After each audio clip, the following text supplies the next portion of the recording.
ગુજરાતના ધોરીમાર્ગો પર રક્તરંજિત અકસ્માતોની હારમાળ વચ્ચે આજે અડધી રાતે સુરેન્દ્રનગર જિલ્લાના લખતર વિરમગામ હાઈવે પર એક હૃદયદ્રાવક દુઃખદ ઘટના બની છે।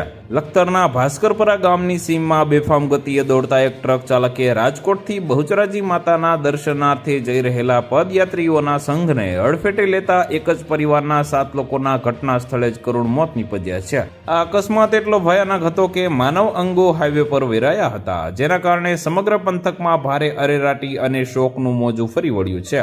રાજકોટના ગઢકા ગામથી મુંદવા ભરવાડ સમાજનો પદયાત્રા સંઘ બહુચરાજી પાસે આવેલા મેરા ગામે જઈ રહ્યો હતો।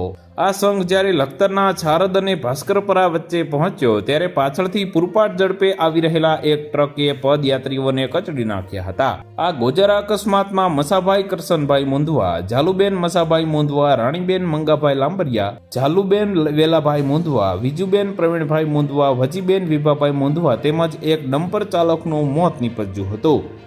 તો વધુ માહિતી મેળવવા માટે ચેનલ સાથે જોડાયેલા રહો। વિડીયો પસંદ આવે તો લાઈક કરી દેજો, ચેનલમાં નવા છો તો સબસ્ક્રાઇબ કરી દેજો।